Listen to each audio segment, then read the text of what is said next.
ꯆꯩꯔꯥꯎꯕꯒꯤ ꯀꯦꯡꯉꯣꯏꯅꯦꯁꯦ ꯌꯥꯝꯃꯦ ꯀꯦꯡꯉꯣꯏꯗꯤ ꯁꯤ ꯀꯦꯡꯉꯣꯏ ꯀꯣꯕꯤ ꯐꯨꯜ ꯑꯗꯒꯤ ꯐꯗꯤꯒꯣꯝ ꯐꯨꯛꯑꯦ ꯇꯥꯏꯔꯦꯟ ꯄꯨꯡꯐꯥꯏꯁꯨ ꯌꯥꯎꯔꯦ ꯑꯗꯨꯒ ꯁꯤ ꯀꯣꯝꯄ꯭ꯔꯦꯛꯅꯦ ꯀꯣꯝꯄ꯭ꯔꯦꯛ ꯈꯨꯌꯥꯝ ꯑꯃ ꯇꯧꯋꯦ ꯂꯩꯇ꯭ꯔꯦ ꯀꯣꯝꯄ꯭ꯔꯦꯛꯁꯦ ꯑꯗꯨꯗ ꯁꯤꯗ ꯂꯥꯏꯀꯠꯂꯨꯕꯁꯤ ꯍꯥꯞꯆꯤꯜꯂꯅꯤꯗꯅ ꯑꯗꯨꯒ ꯎꯌꯦꯟ ꯌꯥꯜꯍꯧꯗꯥꯏ ꯁꯤꯁꯤꯅ ꯂꯣꯏ ꯆꯥꯝꯕ ꯂꯣꯏꯔꯦ ꯈꯤꯇꯪ ꯍꯧꯖꯤꯛ ꯍꯦꯛꯈꯤꯕꯗꯣ ꯑꯩꯈꯣꯏꯗꯒꯤ ꯐꯗꯤꯒꯣꯝꯗꯤ ꯐꯨꯛꯑꯦ ꯃꯅꯤꯡꯗꯤ ꯀꯛꯈ꯭ꯔꯦ ꯁꯤꯃꯁꯨ ꯂꯩꯔꯦ ꯁꯤꯅ ꯑꯩꯈꯣꯏ ꯃꯥꯅ ꯍꯦꯛꯑꯝꯕ ꯁꯤ ꯀꯣꯕꯤꯈꯩꯁꯨ ꯍꯦꯛꯄ ꯁꯤ ꯑꯆꯣꯏꯕ ꯃꯌꯥꯝꯁꯤꯅ ꯀꯩꯅꯣ ꯇꯥꯏꯔꯦꯟ ꯄꯨꯡꯐꯥꯏꯕ ꯌꯥꯎꯔꯦ ꯅꯨꯡꯗꯥꯡ ꯂꯣꯏ ꯁꯦꯝꯗꯣꯛꯑꯝꯃꯗꯣꯝꯅꯦ ꯀꯩꯅꯣꯁꯦ ꯊꯦꯝꯄꯣꯠꯀꯁꯦ ꯉꯝꯗꯦ ꯑꯩꯈꯣꯏ ꯑꯌꯨꯛꯇ ꯌꯥꯝꯅ ꯀꯥꯏ ꯑꯌꯨꯛꯇ ꯌꯥꯝ ꯋꯥꯅꯩꯌꯦꯕ ꯁꯦꯝꯕ ꯂꯣꯏꯔꯦ ꯑꯊꯦꯟꯄꯣꯠ ꯁꯤꯁꯤꯗ ꯌꯥꯝ ꯌꯥꯝꯃꯦ ꯁꯦꯝꯃꯤꯁꯤꯡꯁꯦ ꯁꯤꯅ ꯃꯔꯥꯡ ꯀꯥꯏꯅ ꯑꯣꯏꯅ ꯁꯦꯝꯃꯦ ꯁꯤꯅ ꯑꯊꯦꯟꯄꯣꯠ ꯑꯄꯤꯛꯄ ꯁꯤ ꯑꯄꯤꯛꯄ ꯀ꯭ꯋꯥꯟꯇꯤꯇꯤꯁꯦ ꯁꯤ ꯄꯤꯛꯑꯕꯅꯤꯅ ꯍꯥꯞꯄꯁꯦ ꯍꯟꯊꯍꯜꯂꯦꯕꯀꯣ ꯁꯤꯅ ꯑꯗꯨꯝ ꯈꯔ ꯈꯔ ꯌꯥꯝꯅ ꯍꯥꯞꯄ ꯁꯤ ꯁꯦꯝꯗꯣꯛꯑꯃꯗꯤ ꯁꯝꯃꯗ꯭ꯔꯥ ꯂꯥꯏꯁꯦ ꯁꯦꯝꯕ ꯃꯥꯡꯗ꯭ꯔꯣ ꯑꯃ ꯌꯥꯎꯗꯦ ꯑꯁꯤ ꯑꯃ ꯌꯥꯎꯗꯕ꯭ꯔꯥ ꯁꯤꯗꯗꯤ ꯌꯥꯝ ꯂꯩꯔꯦ ꯑꯗꯨꯅ ꯂꯥꯏꯒꯤ ꯂꯧꯊꯣꯛꯄꯗꯧꯔꯅꯤ ꯅꯨꯡꯁꯥꯁꯦ ꯃꯨꯜꯂꯦꯀꯣ ꯖꯔ ꯖꯔ ꯃꯨꯜꯂꯦ ꯍꯥꯏꯁꯦ ꯂꯩꯁꯤꯡꯁꯦ ꯌꯥꯝ ꯐꯖꯔꯗ꯭ꯔꯣ ꯔꯣꯁ ꯑꯃꯁꯨ ꯌꯥꯎꯔꯤ ꯍꯌꯥꯏꯁꯨ ꯌꯥꯝ ꯐꯖꯔꯦ ꯁꯤꯅ ꯀꯀꯥꯅ ꯄꯨꯔꯛꯄ ꯍꯌꯥꯏꯗꯨꯔꯣ ꯏꯅꯦ ꯃꯥꯕꯣꯛ ꯑꯃ ꯄꯤꯔꯛꯄꯗꯨꯔꯣ ꯃꯥꯕꯣꯛ ꯐꯨꯔꯥꯡꯐꯝꯒꯤ ꯃꯥꯕꯣꯛ ꯌꯥꯔꯦ ꯌꯥꯔꯦ ꯐꯖꯔꯦ ꯑꯍꯨꯝ ꯊꯥꯔꯁꯤ ꯑꯅꯤ ꯊꯥꯔꯁꯤ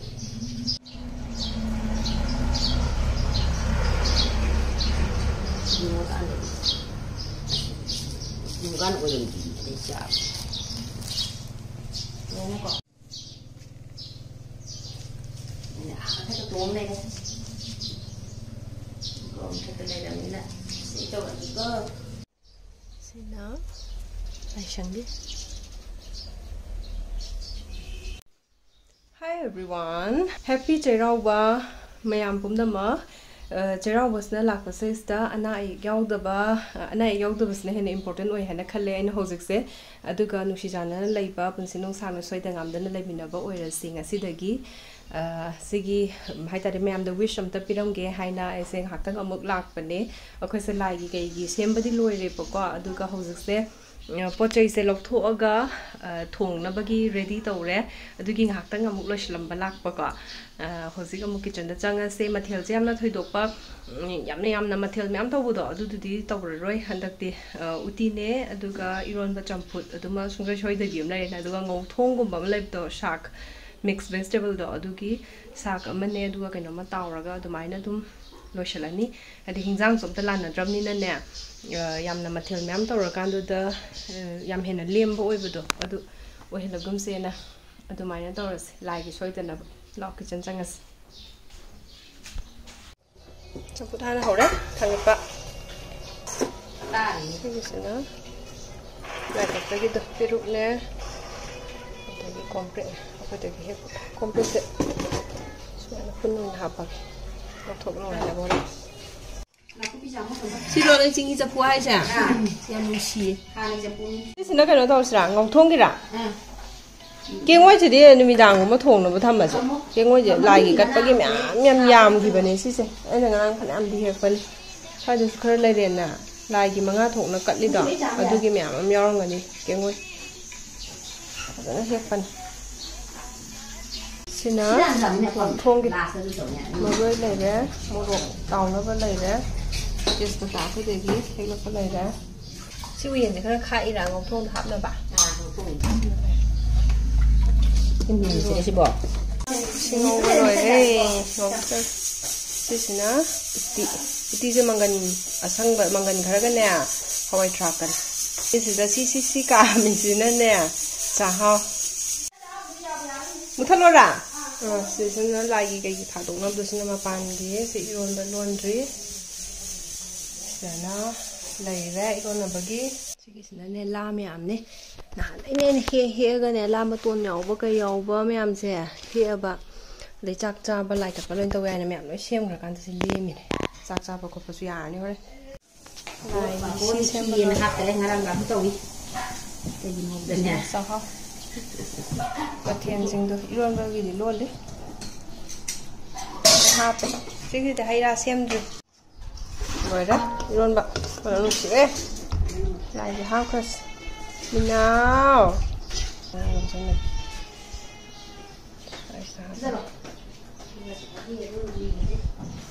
xin năng cái mình là tiền tài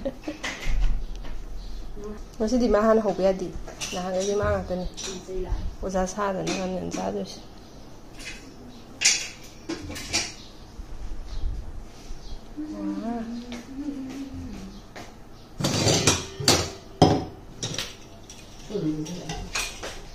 rồi đấy mà thêm lại cái mà bạn cắt được ông bố rỗng mà bị gì mà hẳn thuộc cái lão cầu đi tùm nhau đi bún hộp ấy đục mấy kiện ở đu ở đam em mình nào cho miếng linh bên này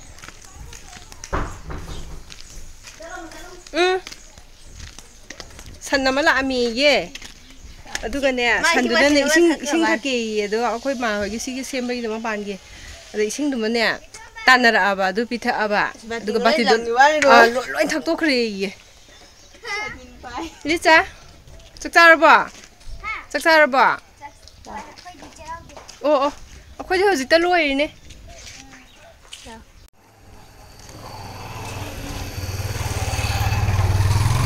mai sẽ mang ôn xe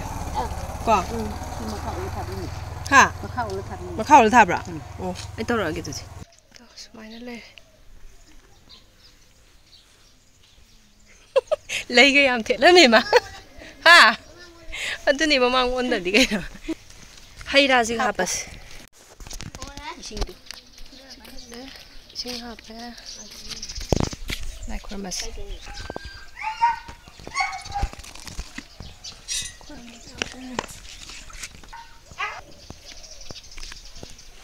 Ôi luôn chẳng ai mà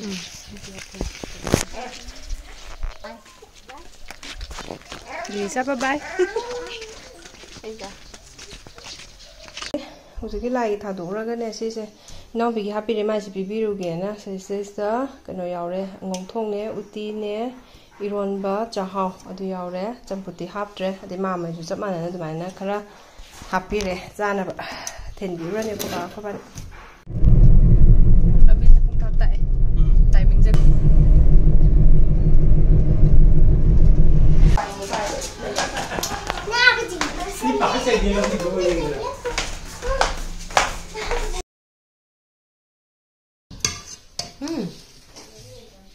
tao muốn lấy tiền hay rồi nó tao muốn lấy tiền đây này dạ đi sao tôi làm cần nó tông đi khi mà em ra là cái giờ sẽ kia lấy tiền rồi hao bro hao uti sih nè là gì nè tiền rồi là hỏi cả anh ông ba mang gần uti làm hao đấy hao itu mana em usi uti gì hao mà mình đâu có nhưng mà làm nó cũng nhận được người rồi mai nào cần đấy là cần nó cái tăng hấp âm bên nè iron bảo hú tao hơn nghe tăng nó cái tăng cái nhàm đâu bên